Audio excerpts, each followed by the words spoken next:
Aquí nos encontramos con el apartado B del artículo 20 de la Constitución. Lo estoy regresando para que vean qué es el artículo 20 de la Constitución, ¿verdad? Miren, aquí en esta parte es la Constitución Política de los Estados Unidos Mexicanos. Nos encontramos aquí con el artículo 20 de la Constitución. Cuenta con un apartado que es el apartado A, el apartado B y el apartado C. El apartado A pues, son los principios generales del artículo del proceso penal. Pero aquí en el apartado B, que es lo que a mí me interesa, quiero que veamos esta fracción 8. Aquí mero.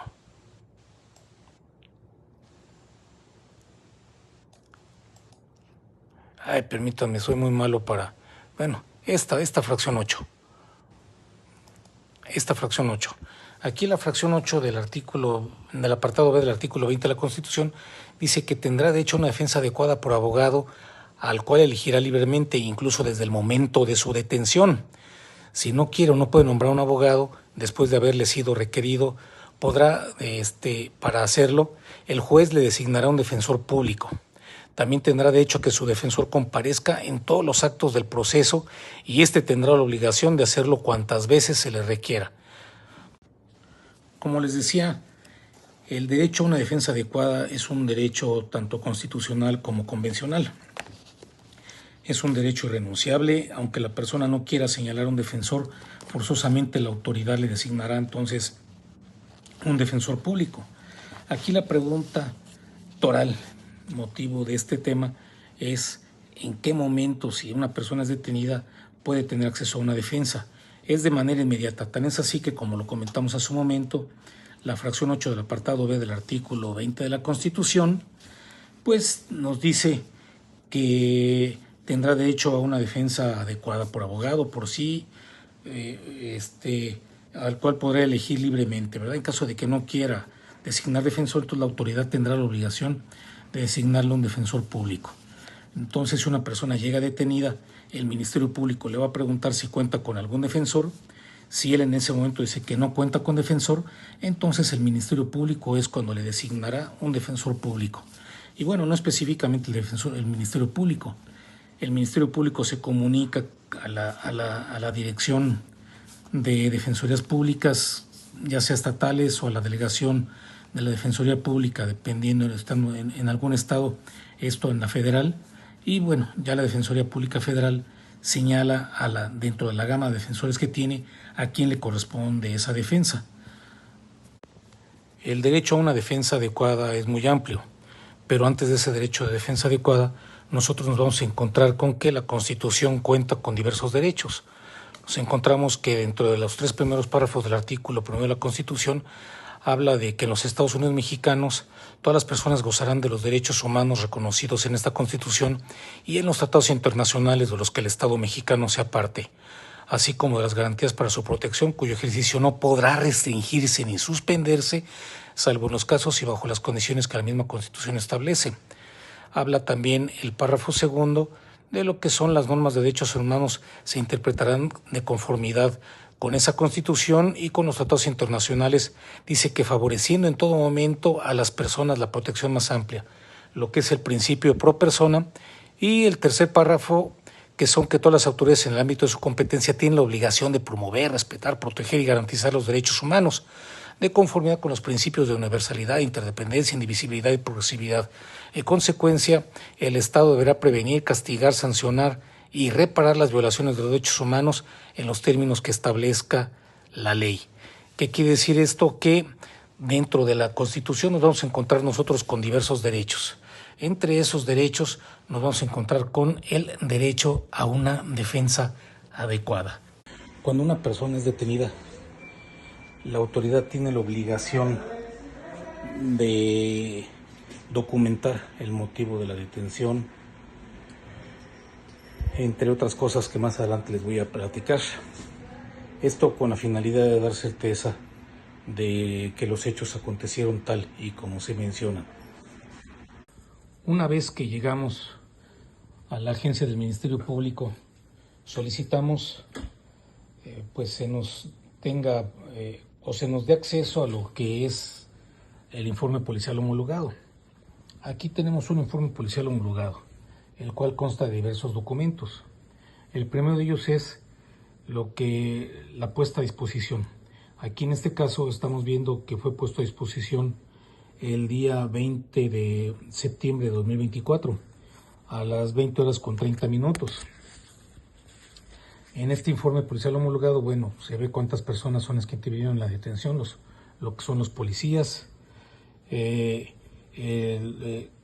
si hubo algún vehículo relacionado y el inventario de los objetos que hayan sido encontrados. En este caso encontraron 2 armas de fuego.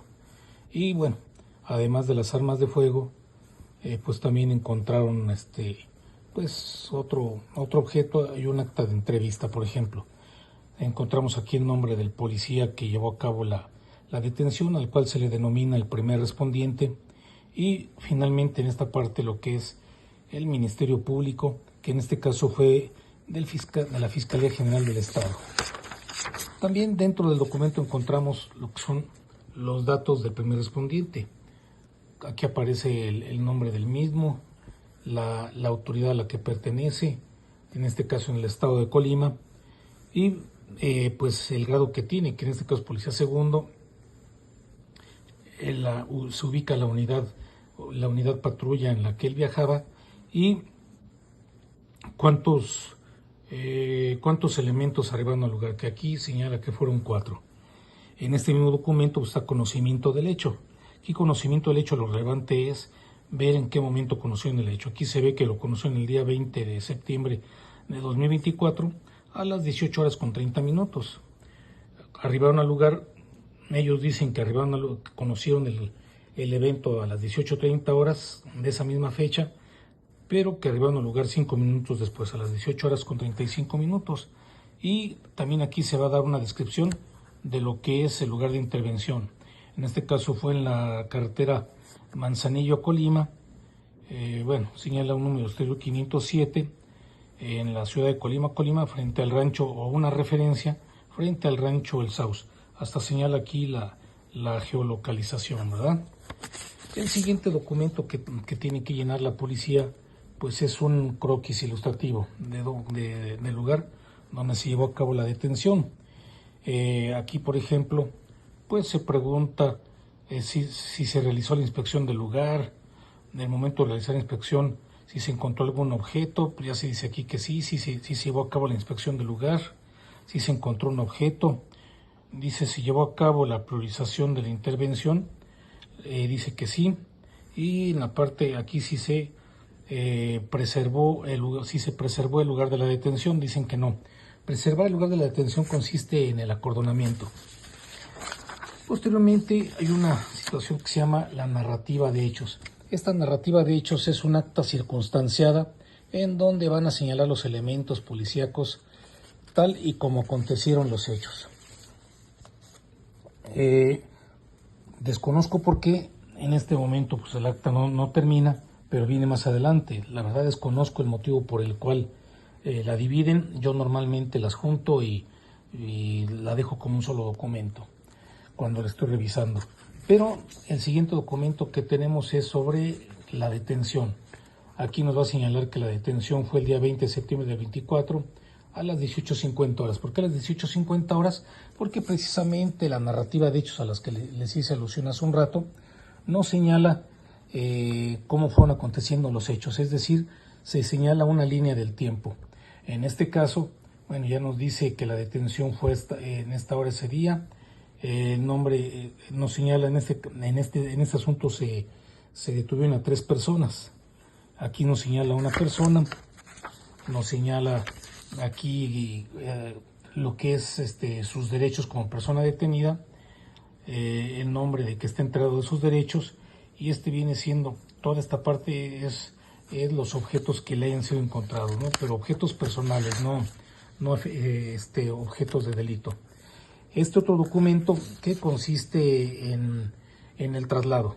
Aquí en este caso el traslado lo llevan van a describir perfectamente dónde fue detenido, qué calles tomaron para llegar finalmente a su destino con el Ministerio Público, y este documento pues es firmado por el primer respondiente. Este es otro anexo de detención. Como fueron 3 personas, pues tienen que hacerlo de manera individual. Y si se dan cuenta, bueno, pues en todos tiene su lectura de derechos, su inventario de objetos, el traslado. Esta es la persona, este lo tengo subrayado porque esta es la persona a la que yo estoy defendiendo. Fue detenido el día 20 de septiembre del 24 a las 18:50. Yo subrayé aquí su nombre. Aquí viene, por ejemplo, la fecha de su nacimiento, el sexo, la edad y su domicilio. En este caso, este cuate pues no vive aquí en Colima, sino vive en Autlán, Jalisco. Y su media afiliación, cuáles son sus características físicas. Aquí, bueno, si la persona detenida presenta lesiones visibles, pues aquí señalaron que no. Manifiesta algún tipo de padecimiento, pues también se señaló que no. La persona detenida se identificó como miembro de algún grupo vulnerable. Ese, si ustedes gustan preguntarme al ratito, ya platicamos lo que es un grupo vulnerable. Y finalmente, si la persona detenida se identificó íntegramente como de algún grupo delictivo, también él comentó que no. Y pues bueno, aquí está su carta de derechos, y a esta persona, dentro de sus pertenencias personales, pues le fue encontrada su cartera de color negro y una cadena. Entonces después, como iban ellos a bordo de un vehículo, pues también se hizo lo que es la inspección del vehículo. La inspección del vehículo, en este caso era un vehículo Dodge Stratus. Y bueno, ya dieron las características del mismo. Después, bueno, sigue aquí el inventario de armas y objetos. Como les decía, de lo que me interesa pues es lo que le fue encontrado a mi defendido, que en este caso ya les decía yo que le encontraron unos objetos entre sus pertenencias, pero también cuentan los que fueron encontrados dentro del vehículo. Aquí dicen que dentro del vehículo pues fue encontrado un narcótico, que fue encontrado pues lo que es en el portavasos, y aquí señala, bueno, pues que es una bolsa de plástico transparente conteniendo material granulado con las características del narcótico conocido como ice. También señalan que fue encontrado un cargador balístico, y pues continúa aquí lo que es la narrativa de hechos. Y como les decía hace un momento, pues siempre debe de haber una línea del tiempo. Aquí señala que a las 18:44 horas fueron ellos revisados, les encontraron las cosas.